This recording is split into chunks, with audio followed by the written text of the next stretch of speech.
Little pistol action. Harris back to Jokic for three out of the timeout. Great play by Michael Malone. Green just missed a wide open shot. In rhythm again. Jokic splash down. Playing quicker and more skill. George switches on to Jokic. Fadeaway jumper good. Of this playoff run. Well, he's certainly a part of them getting here for sure. As Murray hits a huge... Murray working against Harrell. Nice crossover in traffic, and that's going to be a blocking and one. Hey, Nuggets fans. Glad to be back, baby. Glad to be back. This haircut? No.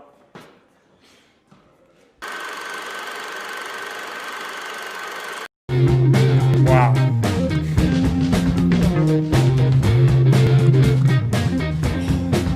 I was so locked into that video, I forgot to tweet out the link to the show. I know, I forgot we were live. I didn't even realize I was hosting the show, so here we go. I guess you are hosting. Adam's not here. I could host. I always forget I hosted the podcast for 2 years by myself. So you were good at it. I used to listen to it on my lunch breaks. I have hosted before. I guess I could host. Do you want to host, Lynn? Why not, you know? I could host. What the hell's going on? Go for it. You got it, Harrison. What's up, guys? Welcome into the DNBA show, the DNVR Nuggets podcast, whatever we call this shindig. I'm Harrison Wind. I guess I'm hosting today. Adam Mares out of the office on this afternoon. To my left, to your right, not quite sure. It's D-Line. What's going on, man? Not much. I gotta say I miss Adam. This is much rougher than I was expecting. I feel like it's going pretty smooth so far. I forgot how much we rely on him for the start of the show. I had nothing prepared.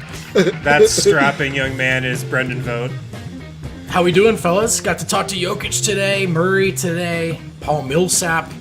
Nuggets basketball, it feels like it's officially back, fellas. It's back, baby. On season. Dude, it's so awesome. And just watching those clips that our super producer Kale put together. See, as a host, I don't screw up who our producer is. I know when we have Kale on the sticks. I know when we've got producer Guy on the ones and twos. Kale's on the ones and twos today, doing an awesome job. But that video, man, that was only 3 months ago? That's like wild. I know Jamal Murray knows it was only 3 months ago. We'll talk about that in a little bit. But that was awesome to see. I'm hyped. I'm absolutely hyped for this season. Oh, I've completely talked myself into every aspect of this season. I don't need the hype cast at this point is me having to reel it back a little bit. Yeah. I have to take it down to just hype. I'll meet you guys at show. But I'm there, dude. I'm so there. That's my favorite part about getting to talk to Jokic, right? So much turnover, 7 new guys, this weird year, all these weird circumstances. But Jokic slides right back into character, rips off a couple on-brand jokes, and man, you just get pumped for it. You're like, this guy's on the team, Murray's on the team. That's all we need to know. Baseline, they're going to be really good. Excited to see what happens. So we got a stacked show today. We spoke to Nikola Jokic, Jamal Murray, and Paul Millsap as training camp kind of rolls on. What the Nuggets are doing, if you guys have not been following along, is they've got individual workouts going on right now. They have their first group workout on Sunday. It's the first day they're permitted to have group workouts. So right now it's just like one-on-0 stuff, a guy and an assistant coach. But we've gone to talk to a bunch of players. We talked to Murray, Millsap, and Jokic today, so we'll go over what we learned from those guys and kind of what we took away from those conversations. And then at the end of the show, all of the City Edition, or wait, is it the City Edition? City Edition. All the City Edition jerseys are now out. Mm-hmm. We will tell you which ones are awesome and which ones absolutely suck. So that will be at the end of the show. Yeah. A lot of D-line featured in this episode. Not an air horn moment. Not an air horn. Here's how just if you can't tell, D-line's on the soundboard today as well. I've taken over the soundboard. This is dangerous. It's a dangerous game we're playing. Let's hit some news first. So what I will call the most depressing trade of all time got broken last night or yesterday afternoon. Russell Westbrook is traded for John Wall and a first-round pick. What was your first reaction to that deal going through vote? I think this, to me, feels like confirmation that Houston is in, if you don't want to call it desperation mode, then try anything mode, right? Just throw something against the wall. This is the most why not trade I've ever seen from both parties. And it's two names. It's two names that's going to, like, everyone sees that trade, everyone is going to react. And the reality is it probably won't change the landscape, the powerscape of the NBA that much. Yeah, it's funny because I tweeted out almost, like, my first thought was like, man, there are, like, if you are a rising superstar and you sign a deal at just the right time in your career, and then things happen, like time happens, and then you're just like one of these guys with these insane contracts and you can't actually add anything to your team, and all you can do is just, these players can just be moved for each other, just like there's like no other, like John Wall couldn't be traded for any other player in the league. Russell Westbrook, what's the next step? What's totally, the next step? Yeah. Like if you own one of these guys, you just have to look and be like, oh my god, all right, who do we have? Like, James Harden doesn't want to play with Russell Westbrook, so like we have literally like two guys that we could go for Andrew Wiggins, or we could go for John Wall. Next year, the John Wall for Gordon Hayward swap. I know, right, dude. Gordon Hayward is absolutely the next one to enter this tier of the untradeable, except for another guy with an untradeable contract. 1,000%. I can't imagine the Rockets or the Wizards are like doing cartwheels because they pulled this deal off. I feel like both teams looked at what they had and they said, okay, we can't go into the season with Russell Westbrook and James Harden. We can't go into the season with Bradley Beal and John Wall. I could see the Wizards talking themselves a little into it more than the Rockets, just because John Wall hasn't played a game in actually 2 years, which is just mind-blowing to think about. He actually has not stepped foot on an NBA court since 2018. But this is I'm not getting super excited if I'm the fan base of any of these teams. Well, so will John Wall play basketball again? Like, is this supposedly, allegedly? Have you not seen the? There's been some B-roll floating around of him dunking the ball. If I am a fan of the Wizards, which God bless you if you are, and you wait all of this time for John Wall to come back, and then when he's finally ready, they just ship him off. You're like, what the hell, man? Man, I don't know. They might be excited about it, though. The John Wall ship sort of feel like it sailed in Washington a long time ago. Is there a trade? Is there a winner to this trade? I don't necessarily hate it for Washington. I guess you can talk yourself into like Davis Bertans, Bradley Beal as like a great second option. Bertans as an elite off-ball scorer. Sort of a different situation for Russ than maybe Houston is. I don't think he's going to be a top 10 player again, but there's a real chance Washington could be a much better team than they were last season, no? Well, yeah, they're also in the East, which is right. Being in the East is nice. It's a nice little bonus for the Wizards. Yeah, I'm saying like the poor Wizards just had this enormous anchor on them for so long, and like now they actually have a player that can actually like play. So that's a huge boost for them. I'll be curious to see if anything happens with John Wall in Houston. I just can't imagine a worse player to play with in the NBA than James Harden. I mean, how many other stars can one star drive away? He's like he's got like a reverse polarity. He's like other stars. He just pushes them away. It's crazy. Chris Paul. Now, well, here's a crazy stat. ESPN Stats and Info tweeted earlier today. Over the last 5 seasons, 78 players have attempted at least 2,000 jumpers. Of that group, in terms of effective field goal percentage, John Wall ranks 77th. Russell Westbrook, 78th. So these are two guys who excel on ball, are very good at sort of utilizing their athleticism to create that sort of like inside-out passing, but neither of them are great off-ball players or spot-up shooters, and I don't think either are really known for their defense at this point in their career. So, it'll be an interesting. It's an interesting swap of two guys who are essentially like the same guy at this point, I think. So what do you guys think about this from a Nuggets perspective? Because my take on it is the Rockets probably, I'll just say a little less dangerous because we just don't know what John Wall is going to be this year. And for as out of sorts as they were at times, the Rockets were still like a pretty decent team in the regular season. But from a Nuggets perspective, when we're talking about Bradley Beal, Russell Westbrook, what he wanted to get back to, and the reporting that came out, the reason he wanted a trade from the Rockets is because he wants to go back to Oklahoma City Russell Westbrook. He wants to go back to being the center of everything, being able to dictate what his team is doing both on and off the court, and just being the guy. Listen, I want to go back to being Rocky Mountain High School Eric, just to be clear.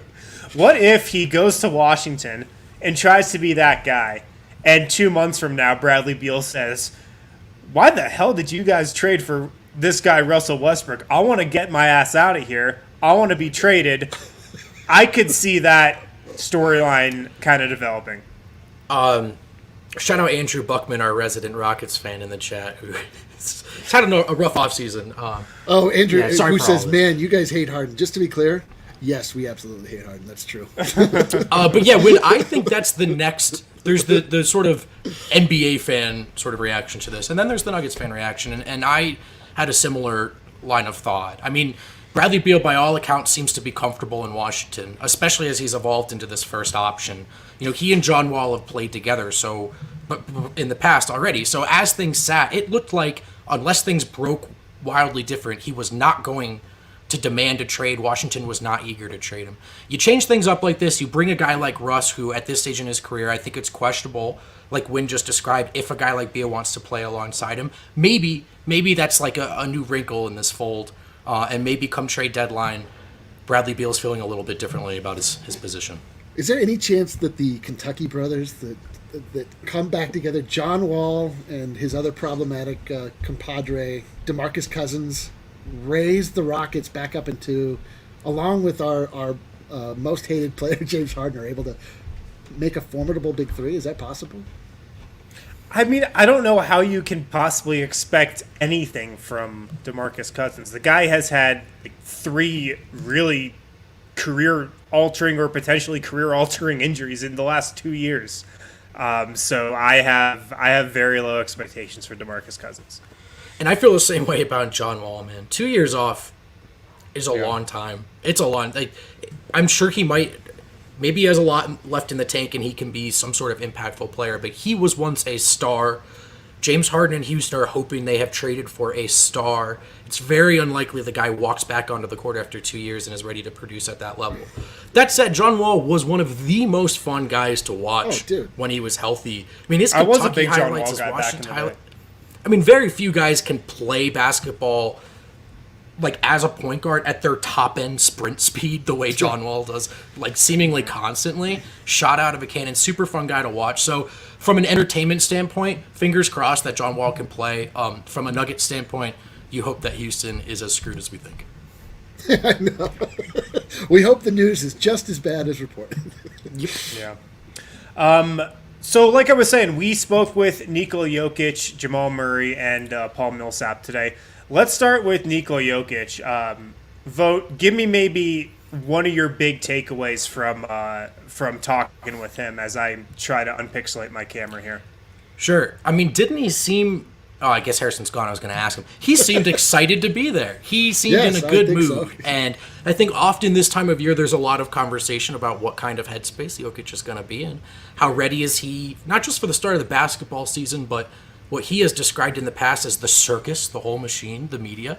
But he sat down with a smile on his face today, answered our questions in earnest, if not eagerly at times. And I just thought it was great to see the big man smiling and laughing. And, you know, a lot of talk about how much has changed and how there are all these new expectations and pressure in Denver. For Jokic, not much has changed. They're just ready to play basketball, and they're pretty sure they'll be good again.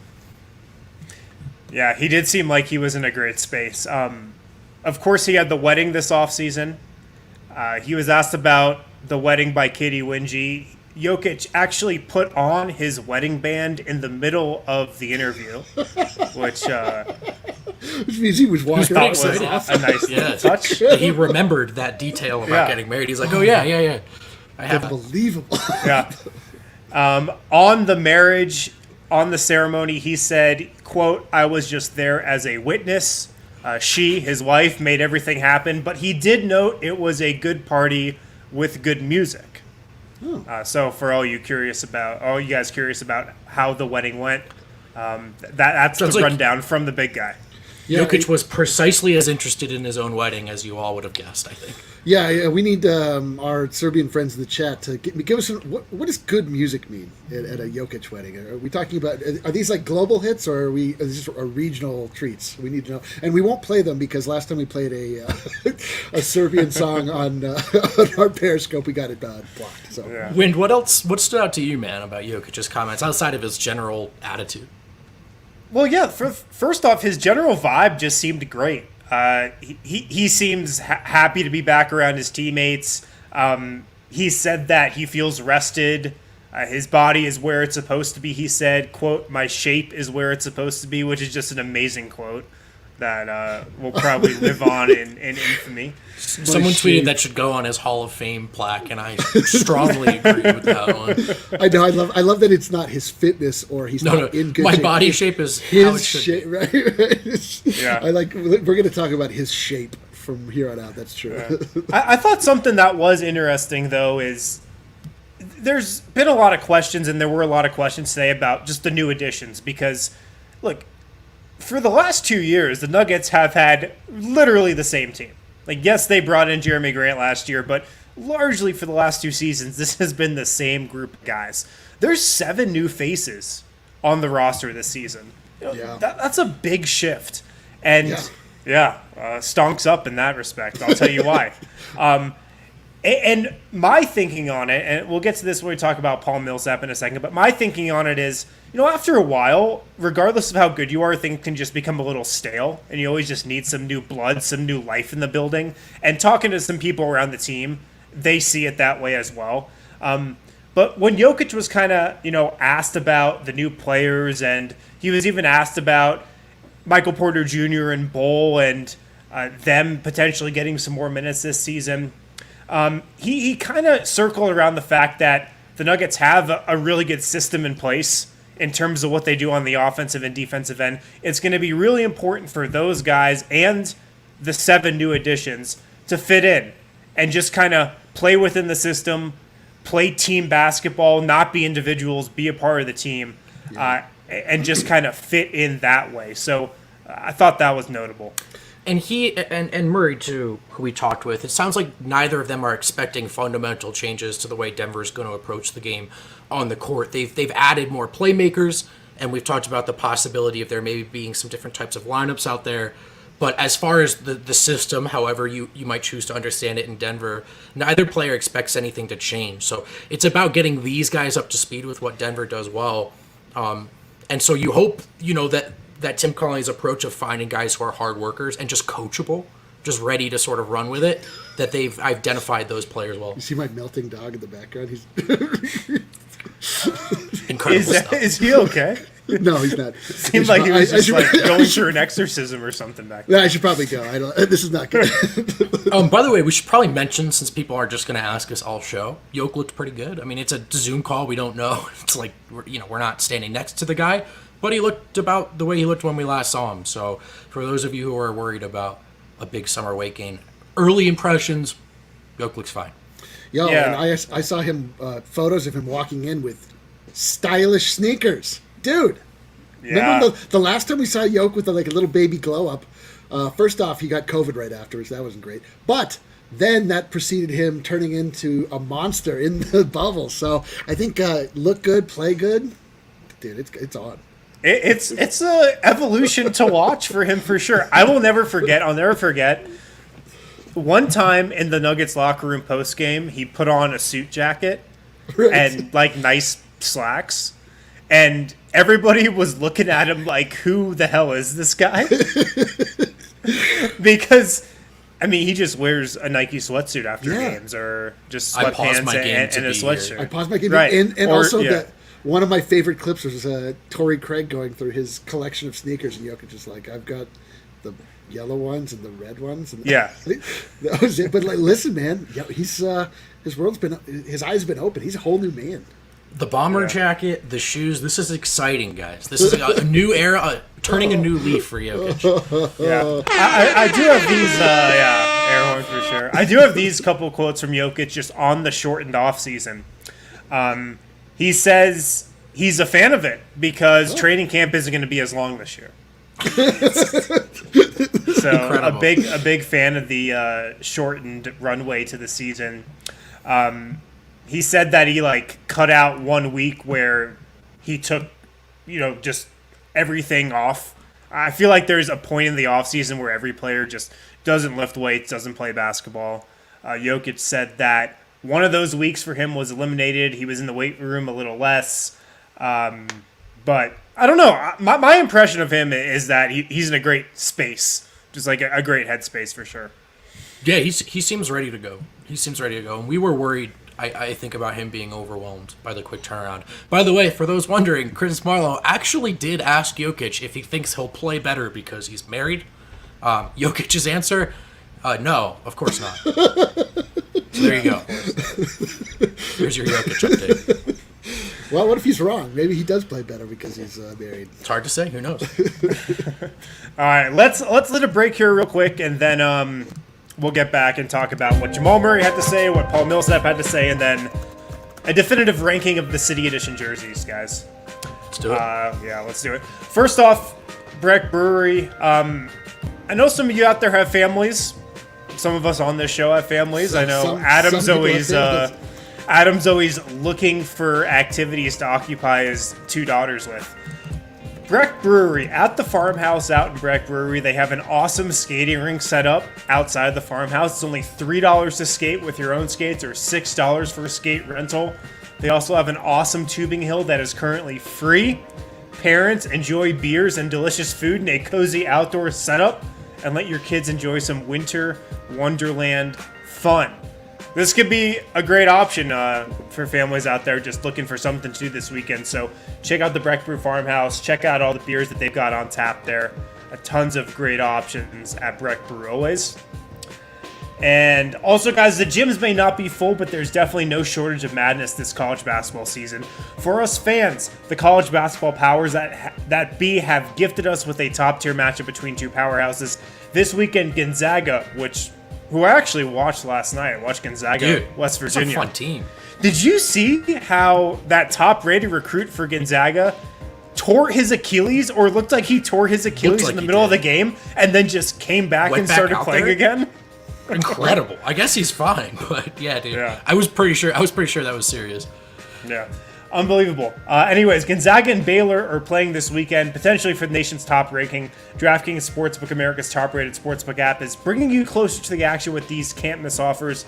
DraftKings Sportsbook is giving all college basketball fans who sign up now the chance to win $100 when betting on either Gonzaga or Baylor to win this Clash of the Titans.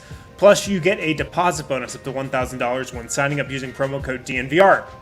So make sure to download the top-rated DraftKings Sportsbook app now and use promo code DNVR when you sign up for your shot to turn $1 into $100 when betting on either Gonzaga or Baylor to win. Bet $1 to win $100. Use promo code DNVR during sign-up to take advantage of these great offers for a limited time only at DraftKings Sportsbook. Must be 21 or older, Colorado only. Bonus comprised of a first deposit bonus. Deposit bonus requires a 25x playthrough. Restrictions apply. See DraftKings.com/sportsbook for details. Gambling problem? Call 1-800-522-4700. Wow. All right. What a great read. Even better when the host himself does the read. It's incredible. I just need to give you a full round. Well, the reads aren't hard when Adam isn't here. When the person doesn't just talk over them. It's not that hard. For everyone asking, Adam had a family thing to take care of today. He should be back tomorrow, I think. So you guys can see his wonderful face tomorrow again. Jamal Murray also talked to the media today for the first time since Nuggets training camp opened.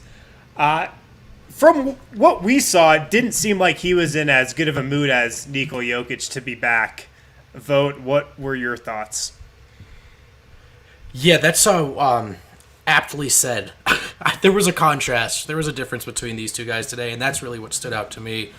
Everything we were sort of just talking about with Jokic, the way he can get seemingly overwhelmed, not just from the hoops itself, but talking to the media, that's very much how Jamal seemed today. And, he he wasn't shy. He was very, very open about enjoying his time off, being home from the bubble in Canada, helping to train his brother, and joked that he wished he was back there already. I think he was joking. I think he was joking. He said, I'm going to take a flight back to Canada this afternoon. I think he was joking about that, yeah. Yes, yeah. So I'm sure he'll be fine when the actual basketball starts, but he definitely seemed a little burnt out by the us portion of the circus. Yeah, I mean, here's the thing. They had 2 months off pretty much since they left the bubble before the start of this season. 2 months. It's the shortest offseason in NBA history. Michael Malone said earlier this week he thinks it's the shortest offseason in the history of professional sports. That's going to affect guys. The bubble was a taxing experience to be a part of. That's at least what I've heard from players and just from people around the Nuggets who were there. It was absolutely taxing. And to leave that environment, then to go hang out with your family who you already don't get to see a lot during the year, if you're a guy like Jamal Murray, who's thousands and thousands of miles away from his family in Canada for most of the year. And then 2 months later, you have to come back to Denver and, flip the switch again and get back into the grind of an NBA season. An NBA season that is going to be so weird with all the precautions that need to be taken, with all just the weird ins and outs. That's got to be tough. So I think once, the games get underway, look, Jamal Murray's going to be fine, but him, and I think this is going to be the case for a lot of players throughout the league, 2 months off for the teams that made, the playoffs and the teams that played deep into August and September, that's going to affect these guys this season, I think. And, I mean, to your point, man, it's not like they're coming back and it's, hey, we're ready to go. It's camp. Let's scrimmage today. Who wants to hoop? Like, this is a simulated, weird, to a guy like Jamal, probably almost useless time. I'm sure he's been in contact with the coaching staff. We know he's been working hard. He's probably not going to get monumentally better via one-on-one workouts this week. So I can understand how this is he's dragged back into the circus, but he's not actually getting the basketball part yet. So yeah, not worried, but it's a good point, Wind. He's probably not the only player feeling this way. What a taxing experience that was mentally and physically, I'm sure. Yeah, no doubt. So I think he's going to be okay, but you could just kind of tell he's a guy who cherishes family time, and he talked about coaching his brother up in basketball, which when we've talked to Jamal Murray in exit interviews over the last couple of years, when we've talked to him at Media Day, the first time he speaks after an offseason spent back home or an offseason spent half back home, half in Denver, he always talks about training and coaching up his brother in basketball. That seems like just something that's really important to him, and that's something that he did over these last couple of months. So, yeah, and Jamal also had this other point today. The Nuggets had 2 months off, but teams like the Atlanta Hawks, the Cleveland Cavaliers, the Minnesota Timberwolves, those teams have had 10 months off. So it's just I don't think every team's coming into this regular season on an even playing field. And the players are conscious of that. Obviously, the teams are conscious of that. And because of the fact that the Nuggets only had 2 months off, I think we're going to see a lot of, I don't know if I'd call it load management, but a lot of instances where, maybe Jamal Murray only plays 20 minutes a game over the first couple weeks of the season. I don't know if that's what's going to happen. I'm not reporting that. I'm just saying I could see that happening, where the regulars, Nikola Jokic, Paul Millsap, Jamal Murray, Gary Harris, Will Barton, if those guys are playing, maybe they're not playing 30, 35 minutes a night right out of the gate. Or if they are playing, it probably looks nothing like what we last saw, right? I mean, how do you simulate the sort of urgency of playoff play coming off of that bubble? Like, if you're the Lakers, the Clippers, the Nuggets, these teams, you're not going to feel, I think, rearing and ready to go the way some of these teams are. I don't really think you can. Even a guy like LeBron, who's got that Brady sort of ready to start over, I mean, he was pretty vocal about how quick of a turnaround this is. So I would anticipate some slow starts from some of the better teams. Or maybe not slow starts, but unconventional rotations and different guys playing up front. Yeah, it's so funny too when you contrast your own personal life to the life of the NBA superstar, or even just the average NBA player, where they're like, "Oh man, we only got 2 months off." You're like, I don't know what I would do in this life to get 2 months off. Like it seems like the longest amount of time I can imagine to just like lay around and like recoup. I guess maybe I'm not competing in the highest level of athleticism every day, so maybe there's that part is true. Maybe those two have something to do with one another. But the funny thing too is to consider a team, all of the other teams that have been off and didn't go to the bubble, like what their world, they're probably like chomping at the bit to get back. Itching, right? Wouldn't you be? How many shots is Malik Beasley going to put up in his first game back in 10 months? You talking about alcohol? A lot. Oh, basketball shots? Yeah, not Eric. Skirt around the cancellation today. Anything else that we need to take away from Jamal Murray's presser? Again, I don't think there was much there. I think he's going to be ready to go. He was also excited about the new additions. He thinks JaMychal Green, Facu Campazzo are going to be really helpful for this team. Also, Nikola Jokic, a great pronunciation of Facu Campazzo. He absolutely nailed the pronunciation. I did notice that on the Zoom call.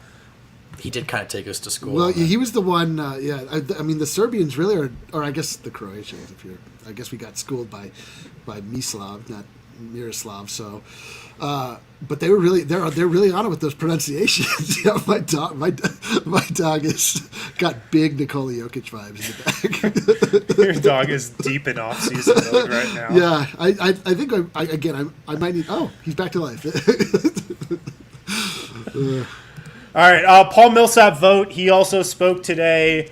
Always get some good wisdom, some sage advice from Paul Millsap on these press conferences. Man, what'd you think? He's such a good quote. He's such a good quote, and it doesn't necessarily pop on Twitter. But if you're writing a story, I think Harrison knows this quite well. Those Millsap quotes work, and if you listen closely, he's pretty insightful. I liked you asked Millsap about MPJ. Yeah. And that sort of open secret that he needs to be the guy. And I loved his answer because it was on brand. He sort of brought it, tempered expectations a little bit, brought it back to earth. But by using the sort of like basis for all of the hype to begin with, which is that MPJ is good enough. So he just has to show up each day, put his hard hat on, be ready to work, and stay coachable, and the rest will take care of himself. Like, this is not asking a player to find something within them that they might not have, right? MPJ's talented enough to be this guy, so just show up, stay ready to work, and let the rest take care of itself. Sage wisdom, I thought, from the veteran. Definitely, and I was thinking about this after I asked Paul that question. Are we putting too much pressure on MPJ this year? Because just think about it. How many contending teams have had this much riding?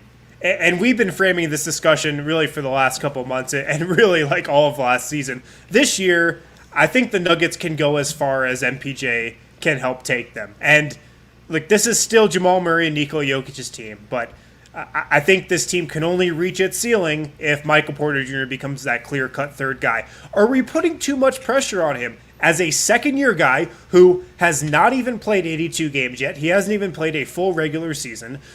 How many contending teams have counted on a second-year guy as green as Michael Porter Jr. before? Are we putting too much pressure on him?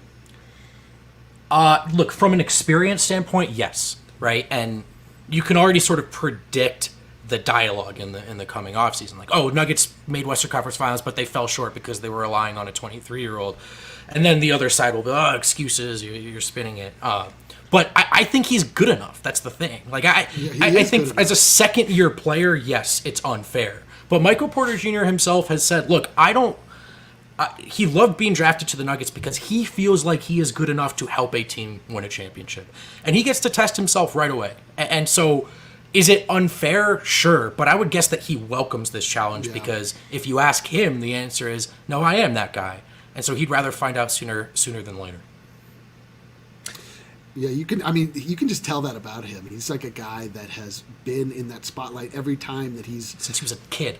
Absolutely. Like, you can tell he thrives in it. He doesn't shy away from it at all. And I'm sure it was, like, really difficult for him to have that taken away by his back, his injuries. So I'm sure he's itching for the chance to really be able to be that, that dude. Like, So we are absolutely placing a ton of pressure on him, but the thing is, it's not unfounded. We have absolutely seen him perform at a level that is all NBA. So I doubt he's worried about it. I'm sure he's just sort of like, I'm sure he's ready for it. I bet the other Nuggets are sort of wondering how that's going to unfold, even more so than MPJ. Right, they might be worried about it, but MPJ is still the guy that shot that shot in Game 6, right? Like, that's just who he is. He's going to put that shot up regardless of circumstance. That's the thing. There's pressure, but MPJ wants it. He wants all the smoke, man. He wants all the responsibility. He's been a guy who's had pressure to perform and pressure to live up to his potential, like you guys were saying, since he was in high school. Nikola Jokic, Jamal Murray.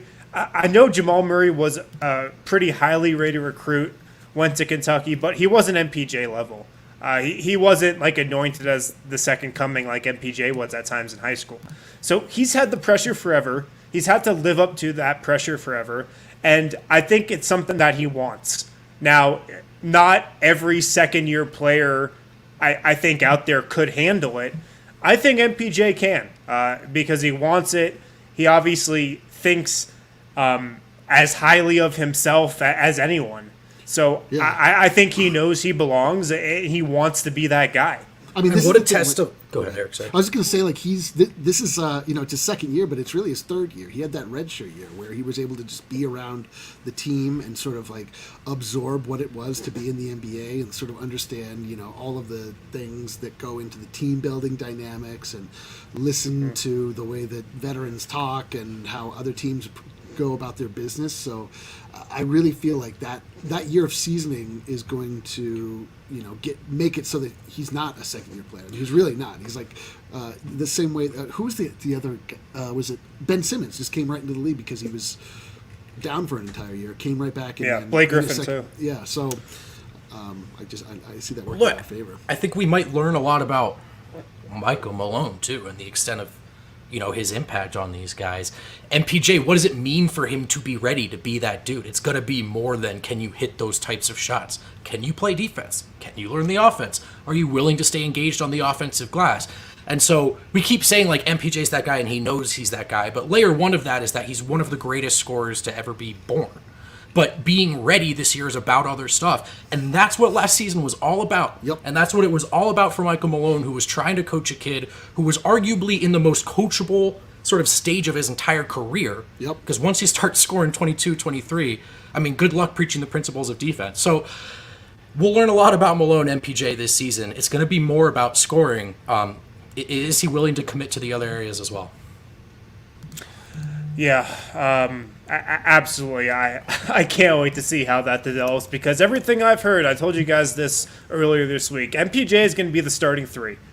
He just is. I know it's going to be a quote-unquote competition, but this thing's going to wind up with him as the starting three. And I think Michael Malone is right to not hand him the job right out of the gate and make him work for it. But I'm fascinated to see how that develops. Something else from Paul Millsap's presser today that I thought was interesting. He's a big fan of JaMychal Green. I think Millsap is going to start, but JaMychal Green is the perfect guy who can make a lot of starts for Millsap if the Nuggets want to do some load management. He's got a similar physicality to his game that Paul Millsap does. Jokic called JaMychal Green a quote-unquote dog. He called him a dog. My dad texted me your tweet of that, Harrison, and he said, "Was Jokic joking?" But no, I don't think he was. He was. And then Paul Millsap followed it up by saying, he's that type of guy who I hate going up against. So JaMychal Green, out of all the new additions that the Nuggets had this offseason, he's the guy that's going to log the most minutes. I think that's pretty clear. And I think he's going to be a guy that fits right in. He just brings a level of physicality that maybe the Nuggets didn't have last season. And throughout the first 4 games of that Clippers series, we were like, oh, this Nuggets team needs to get tougher. JaMychal Green is a tough guy, and I think he's going to fill a nice role for this team. Yeah, interesting that Paul Millsap concurred and immediately confirmed that and sort of brought him up as a guy that has stood out to him playing against him. And Yeah, I think the JaMychal thing, the toughness is cool, but I also we hit on this last show. It's just about how much of a nugget he seems to me that makes it seem so dope. He's ready to come in here and do whatever Malone needs him to do. And you have two guys now in Millsap and Green who seem to be fine with coming off of the bench. So we're all calling this a position battle. Millsap said today, it's never a battle between me and my teammates. That's not how I see it. We're all on the same squad. So I don't think we have to worry about any budding tension between those two. Yeah. I love that guy. I love Dad. He's the best. Yeah. He's a great quote, man. Yeah, Millsap also spoke a little bit about just the decision to come back to Denver. And my read on it, definitely once the Nuggets lost Jeremy Grant, Millsap was definitely going to come back here. And I don't think it was that tough of a decision for Paul. We talked about this throughout, the first couple weeks of the offseason leading up until free agency. Uprooting your entire family to go to like Boston in a year like this where you're not going to see him a lot. Boston too. Ugh. Yeah. Boston's actually a great city. Adam was all over this early though. He was saying there's absolutely no way. We were like, well, yeah. He was dead on. It's exactly like all the external factors, the idea of, just imagine yourself like moving cross country with a family like now where you don't even know if the businesses you'll need to get in touch with are going to be open, like when you like, I know, can dude. you even like schools? Imagine trying to set up your kids at a new schools, school. Are movers working? Like, what the hell's going on? So, I dead on. Like that. It really sounded like they were just, Denver had some other decisions to make, I think, which was going to determine how much money was available or which exceptions they might use. But it did seem like it was more of what are the terms of this, not are we going to come to terms. And that was pretty much the whole. Got a question there from the comments from No Remorse, if you want to bring that up, Kale. Do you guys think JaMychal Green could actually be better than Jeremy Grant? I think if you asked me who was better before Grant got traded to Nuggets, I would have called it a toss-up. We've talked about this a lot, but I think in terms of the regular season, I actually think JaMychal Green is going to add more to the Nuggets than Jeremy Grant would in a regular season. JaMychal Green, I think he's actually a better three-point shooter than Jeremy Grant, even though they shot around the same percentage last season. I just trust JaMychal Green's shot a little more than Jeremy Grant's. He's a much better rebounder. He's a much better defender at the power forward position. So I think in terms of a regular season outlook, JaMychal Green is the better player to have. In terms of a playoff outlook, I would rather have Jeremy Grant, though, just in terms of his defensive versatility and whatnot. I just hate that Jeremy Grant made us all fall deeply in love with him before he left. Like all throughout the season, we were like, okay, like it felt a little bit like the stats will tell you that he was there, but he was like invisible most of the night. I remember just watching games with Adam, and he'd just be like, he's the most athletic guy that never uses his athleticism. Like every night, he got no rebounds ever. And he just looked like a guy that should be doing a lot more than he was. And then in the bubble, he was that guy. And then he left. And we're like, dude, come on.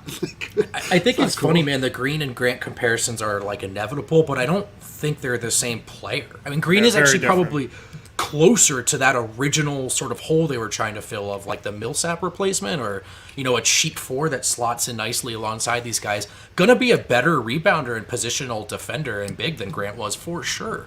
But the reality is by the end of Grant's tenure in Denver, he was a 3. And his role was guarding other threes and playoff threes, and I don't think you're going to ask JaMychal Green to do that. So my answer is they're different players. Don't think this team misses a beat in the regular season. Could very well win more games. I think they have a higher ceiling with MPJ coming into the fold as a potential starter. But yeah, it's just going to matter if they're playing the Clippers. There's no way around that. Yeah. People forget this, guys. Like Jeremy Grant was nothing special in the regular season. He was up and down. At times, he was a bit of a disappointment. He was really good in spots, but he was a completely different player in the playoffs than he was in the regular season, mainly because his role was just entirely different. This weekend on WGT, I believe we have the Elf on the Shelf. The Shelf Classic, another close to the hole challenge. Elf on the Shelf shootout. Elf on the Shelf shootout. Elf on the Shelf shootout. Okay, so here's the truth about these WGT close to the hole tournaments. they take, 3 minutes to play? The greatest 3 minutes of your life. Yeah. It takes so quick. It takes no time at all to play. And what you got to do is, once you get done, screenshot your scorecard, reply to us on the pin tweet at DNVR_sports. That way you'll be entered into the drawing we do every week to win prizes. If you're not on Twitter, screenshot your scorecard to info@thednvr.com. If you're not signed up on WGT, download WGT World Golf Tour, the official gaming partner of DNVR, and search for the DNVR 4 Country Club. I am the commissioner, the owner, the president of the DNVR 4 Country Club, so I get a little notification whenever somebody joins the best country club out there, the DNVR 4 Country Club. Do you envision make sure to yourself join up. As the commissioner of the country club? Do you think you'll, in a problematic way, shut people out from the country club? That you'll be discriminatory in who you allow in? I thought about only allowing in sub 300 members, but oh, wow, unbelievable! Elitist but no, institution. No. The DNVR 4 Country Club, a country club for all. Open door. So all you riffraff, you can pile in with Harrison. It is less. It really is fun. Club. And then get in the Discord and talk shit. You could literally just add Harrison Wind and be like, "You're terrible at this." It's very cathartic. I make sure to come clean with my score. A couple weeks ago, I really laid down a pretty unimpressive score, and then it was very unimpressive. But last week, very impressive. So. Yeah. Also, guys, you can get a Strava Craft coffee subscription. My dog's get your coffee. Get that dog some CBD. That is an impressive position. Yeah. Again, we gotta wrap this up. I need to take my dog to the hospital, I think. So. Is that Melhouse? That is Millhouse. That's Melthouse right over there. Melthouse. Anyways, guys, promo code DNVR20, 20% off your Strava Craft Coffee subscription. Hit up StravaCraftCoffee.com today. Okay. Let's move to the main attraction of today's show. Boy. Kale's going to get in here for this segment.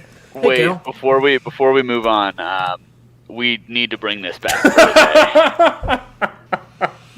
I never even saw that. What is that from? The Brawny It is comparing Brennan in a red flannel to the Brawny Man from the paper towels, but the shirt he has on today is actually closer to that than that one was. That is incredible. Incredible. He's frozen for that. Look at that. He's what?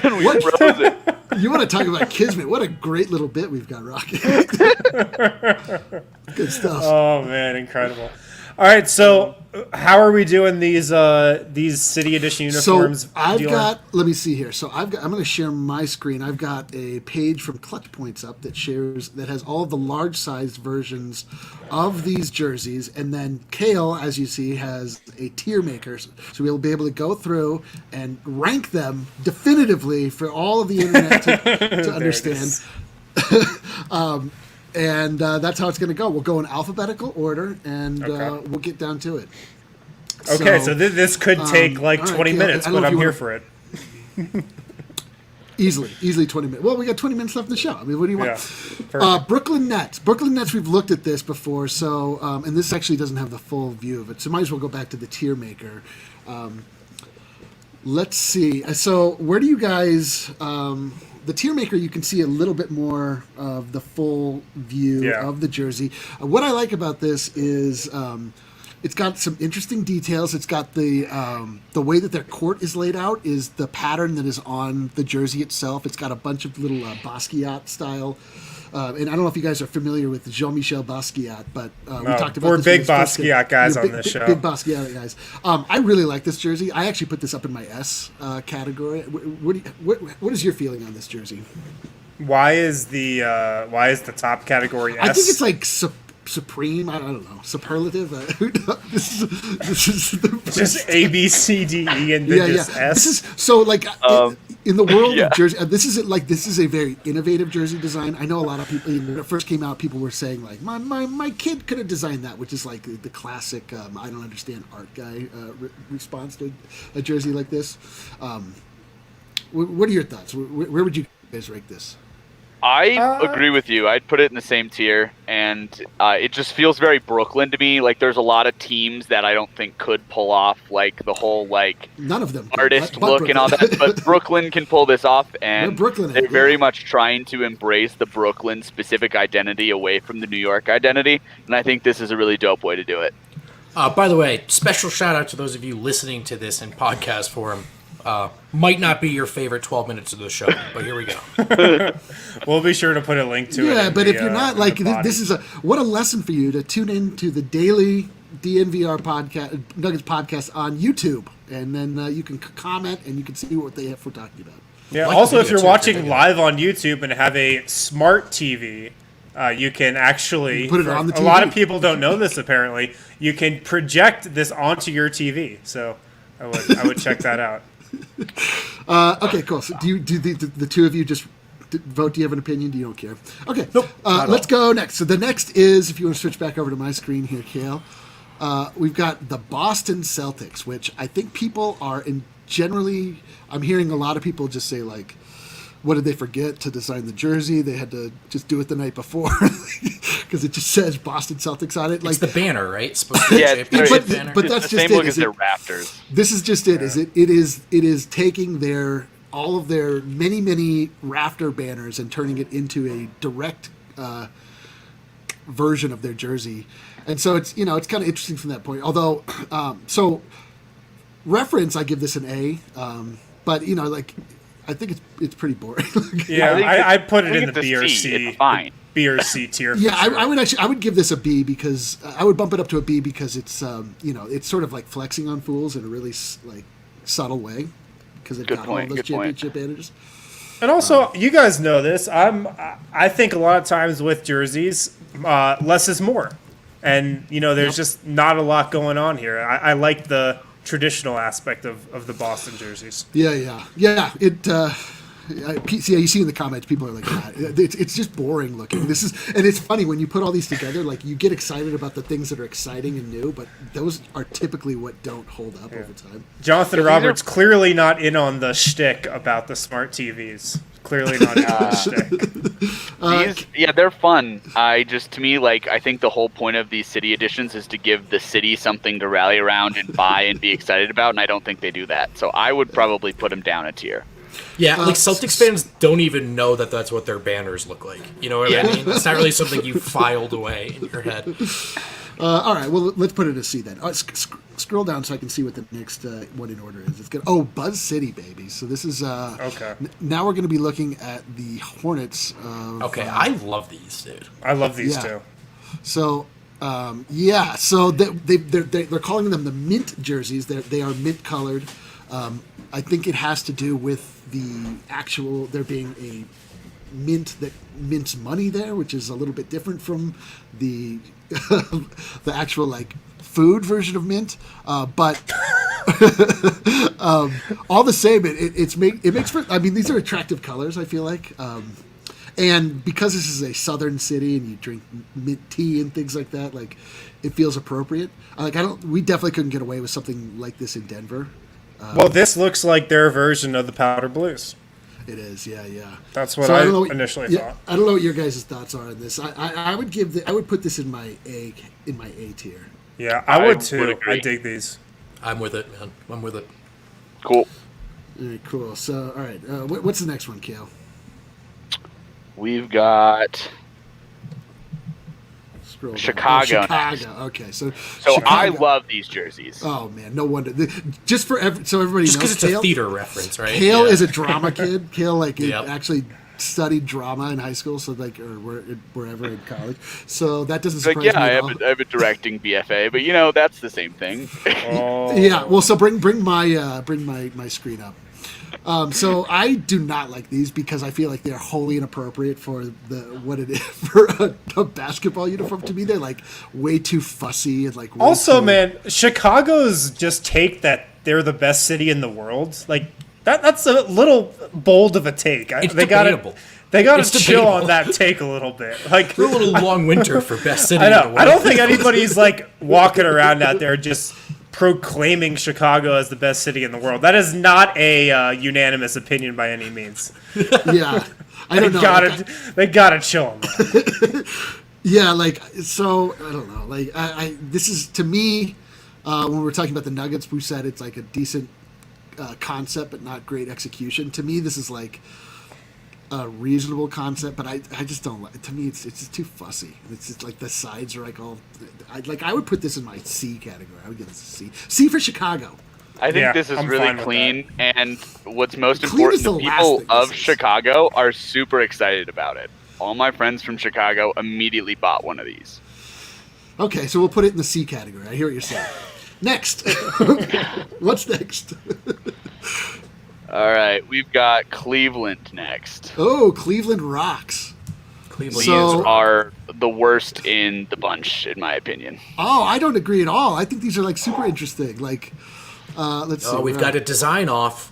I just hate the combined whose opinion should we take in the design off? Thinking they're going to be thinking they're being clever. I just think it looks dumb.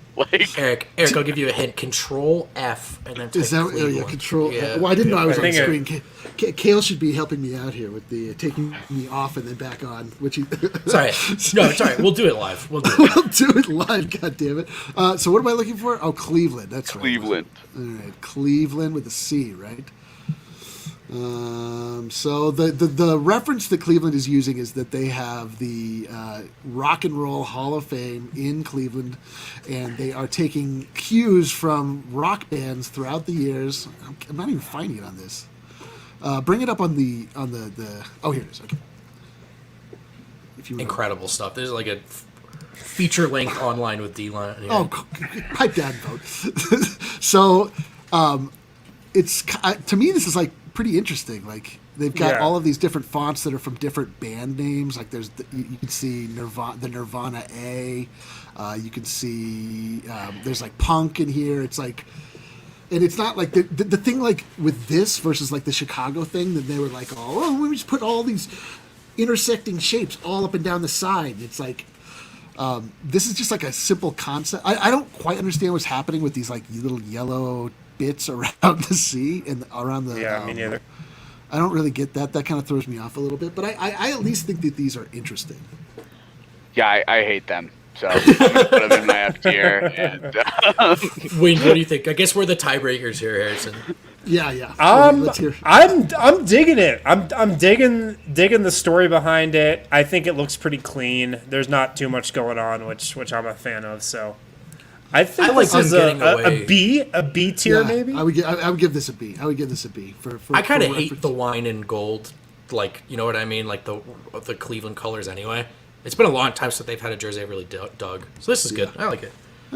All right, let's go back. We'll put it in the B tier. You guys let me just kick you out of this. How's that sound?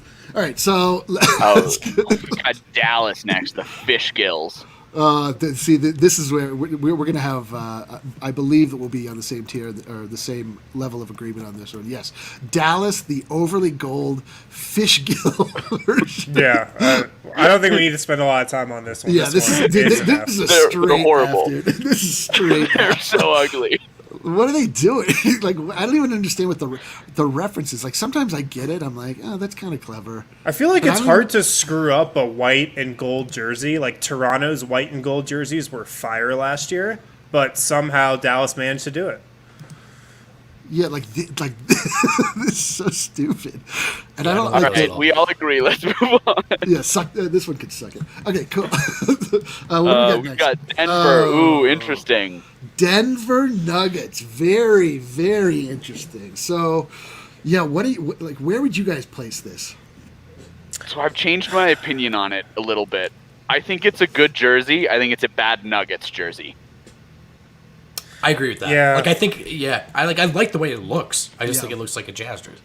Yeah, this is either a B or a C jersey for me. I think it's going to pop a lot more on the court than it does just on the internet or on a computer screen. And also, if the Nuggets do the court right, if they have a specialty court that they bring in with it, I think it could look really good with that too. Yeah, I think C is the right grade for this because we were saying when it came out, like, it is objectively not an ugly jersey. It just doesn't feel like a Nuggets jersey. And, I mean, the response has been, like, just terrible. So that has to count for something. Yeah. So, all right, the Detroit Pistons. The Detroit gets knocked out. The Mile High Cities.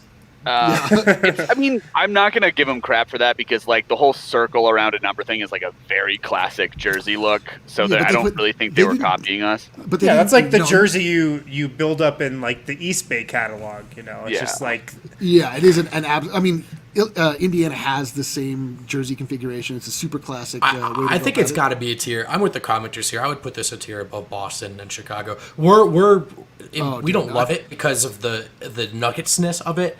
But, like, that's just a better looking jersey than the Celtics. But my thing about this is, like, they didn't even do it right. Like, the fact that they have, like, this is a typographically based jersey, and they put, first off, a comma in it, which is ridiculous. And then they also, the type on the top is much bigger than the type on the bottom. Like, to me, it's just, like, not executed well. It's an old idea that they messed up. I think they went for, like, the race car, like, the classic race car look. And which I think was the right call. I just agree with Eric. I think they missed on their execution. I think it's a great concept, though. Yeah, I mean, check it. I've got it here in this other screen. Like, if you want to look at it closely, what I'm talking about as far as the typography, like that Motor City, like as you go around, like typically you'd have this to be one size all the way around.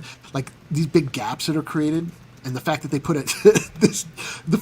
a comma in, I will never forgive them for putting a comma in on the front of a jersey. It's ridiculous. Oh my God. It's like, so if the comments want it in B tier and Eric and I want it in D tier, are we going to leave it in C?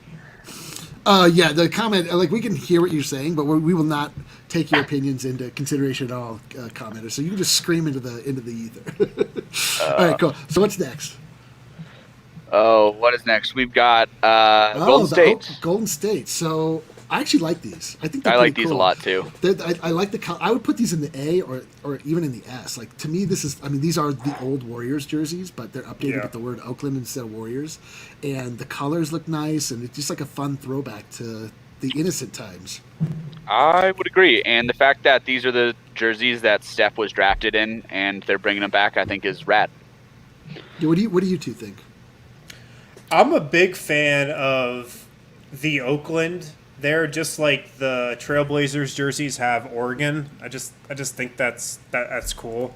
But it's not big fan. It's not cool in the fact that they just totally jettisoned Oakland, and we're like, all right, we're ditching you guys for this. For all these tech bros in San Francisco, and now nobody who went to our old games can come to our new games, and the Chase moneymaker. But here's a jersey with Oakland on it to show you how much we cared, even though we didn't in the end. Well, dude, that's so good. That's a great point. Growing up in New Jersey, like if the Brooklyn Nets they do their throwback jersey, like New Jersey branding, it's like, oh, that's right. I remember when you guys were bad for 10 years, waited until you could flee to New York to even try to be good again. Thanks so much for paying homage. But just objectively, like, how it hurts the community. I apologize to the denizens of Oakland. Like, I think this is an A-level jersey as far as just like the design goes. I like the design too. Okay, so next we'll speed these We've up a little got bit. H-Town. Go ahead and put that right in the F, and let's move on with our lives. That is a disgusting. Whoa! Really? Do you have strong? You feel positively about this Houston Rockets jersey? I put it in the C category. I'd say. Ooh. I don't think it's an instant F. Does that look nothing about it? Just that doesn't look like a Rockets jersey to me. It looks like a jersey of, I don't know, literally any other town. But yeah, nothing about Houston feels. I don't see Houston in that at all. I don't get anything about that. I don't understand. I mean, maybe there's some grand explanation that I'm missing, but like. I have a question. Are we allergic to the D row here, or like what's up? Yeah, we're allergic to it. Yeah, put it in D. We're just not doing it? Put it in the D. Then. Put it in the D. Okay, moving on. Let's go next. We've got Indiana. Straight I love this Reggie jersey. Millers. These are the Reggie Millers, right? What do you guys think? Yeah, I would give it. I'd probably put it in B. I'd probably put it in B. This is like. I really like these too. Straight retro. Straight simple, retro, classic. I like it. Like, I wouldn't buy one, but it's a good jersey. Yeah. Okay. Like, the Pacers colors are boring in a perfect way. It's like on Yeah. brand, it works. You're like, that's Indiana. I love it. So, the LA Clippers somehow took their bad City Edition jerseys and made them worse by adding red and blue. So I think that These are an instant F. These are an instant F. Whoa, instant! I don't think we can go instant. This is actually that logo design is done by L.A. Legend Cartoon, famous tattoo artist, who's tattooed many famous people around LA. He's an LA institution, and I believe they really did put the red and blue to sort of like signify the Blood v Crip version of LA, just a little bit. Like I think they're really leaning into that. I mean, I would go. It'd be an interesting decision from a marketing. Well, I mean, I don't think it's like on the. I don't think it's on the level. Like that's what they would tell you, but I think that's like they. There's an inner there's a deep state in the Clippers marketing department. I think it's more like the idea of unity. You're like bringing them both together under one banner kind of thing. Okay, these are too bad for us to be spending this much time. Yeah. on. Well, I don't think. I think they're a D. I don't think they're an F. Like there's at least like a decent like. Okay, cool. Lakers. Lakers. I'm putting these in the super tier. I think these are awesome. Yeah. Okay, well, I hate that's to all we have to say say it. about it. I hate to say it. I think they're pretty dope too. I like them. I'm not a fan. I don't like a primarily white jersey. That doesn't do it for me. Wow. I love the Okay, white I jerseys. think for the first time, Eric's being outvoted on this. Yeah, But we but also don't have to spend any time talking about the Lakers jerseys. so- Anybody who Okay, Memphis. this is the winner of all. This is the absolute winner of all Strong of the jerseys. S tier, This is dude. this is Strong S. this Big is agree. all of the details on the jersey. If you've not really like gone in and looked at it, it's based on Isaac Hayes, the rich musical heritage of Memphis. There's like cool little sunglasses patches that are hidden throughout. Like all of the pattern is based on off of I can't remember the word. Anyway, it's a great looking jersey. I love it. It is. Miami, B or A tier? I think one of these two. I don't like it at all. To me, it's like Really? it's childish. It's like so, and they just keep running this idea back. These gradients, like you can't read. I don't know. People like it, but I don't like it at all. Like to me, it's like it's for a kid. It is very kiddie. Yeah. This got a really good public perception. So are we dropping it down against consensus to a D or a C? I would give it like because of the people. I think it's B at least, man. I know it's I would Eric's agree. segment, but I think it's going to look sick on the court and on the jerseys. It will. sick like you that have been throwing up. I agree. All right, what's next?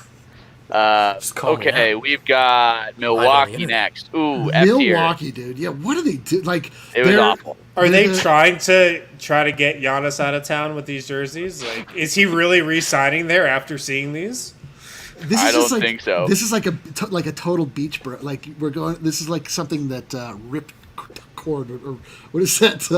That like Quicksilver? Yeah, like quick. This is like a. This is a Quicksilver Quicksilver / Billabong jersey. For sure. Is what Yeah, this just is. like Manhattan Beach, just kind of like walking around with Yeah. a joint. Yeah, for sure. All right, All right, Minnesota. It's clean. It's boring. It's a B or a C. B or a C. I think it's like, a C, yeah. Yeah, I'd be fine with this in the B category. I like it. Yeah, actually, let's put it up to B. I think it's like. I think it's Ugh. like. I mean, it's definitely not an ugly jersey. It's just not an exciting one. And yeah, these ones to me are like, if you when you take like a really inspired idea like MLK and you just do the least inspiring tribute to it's like to me these are like could be something, but they're just not much. So See, to me, I it's a really C or a like D. these because if you guys have seen the court that these are going with, the court is absolutely sick. That's going to be like the Hawks' alternate court. Oh, okay, that's cool. By the way, Charlotte's alternate court's going to be awesome as well. I don't know if you guys have seen that, but Rad. All right, sweet. what so do we we've got got here? New Orleans next. This is going to I feel like is going to be polarizing. I feel like I like people this either a lot love because this. I think it's sick for people in New Orleans. I've actually, this. I've warmed up to these jerseys a lot. I'm in on these now. I was out, now I'm back in. Yeah, I think they are when people first. I mean, I don't know. There's things that are good about them. There are things that are bad about them. It is absolutely at the end of the day for the people of New Orleans. This is based on their flag, something they feel pride about. So from that standpoint, I think it's probably pretty successful. So. I think it gets over with that base. I think it'll get over. They'll So like it. B or A? I'd give it a B. Yeah, I'm fine putting in the B. B. Okay, cool. All right, we've got Go ahead and put this immediate F. absolute Just F. The worst. Okay. Absolute F. Which one is this? The New York. The Oh Knicks. my yeah, dude! It looks like the NY Fire Department. Yeah, bring up basketball my league jerseys. jerseys. Bring up my screen, Kale. We'll see. They're so bad. This, like, what are they doing? It The says city that city never never sleeps in a gradient text. It's so bad. Oh, Oh, God. that's terrible. It's the worst. Even thing I I've know ever seen. that. Even It's the worst jersey I've ever seen. Like, what is the deal? Why? It's funny because they put a gradient on the text, but York Knicks and City Never don't really have any gradiated color. It's just Sleeps New that gets the, I'm in agreement with whoever wrote that article. What happened here? Oklahoma City. And next, F. Put that right in the F. Okay. Yeah, you can Put put that in right the in F, the. too. Oh my gosh. that is- Gillette, I the best feel a the- man can get. That's I That feel looks the same like about a- Orlando. The Oklahoma City jersey looks like a jersey you would buy at a gas station. Like it's so bad, dude. if gas stations sold jerseys, you would be able to purchase this. It at a gas absolutely, station. yeah. It looks like a battery, like a car battery brand. Yeah, the Orlando Oral Star. I mean, that's at least a D.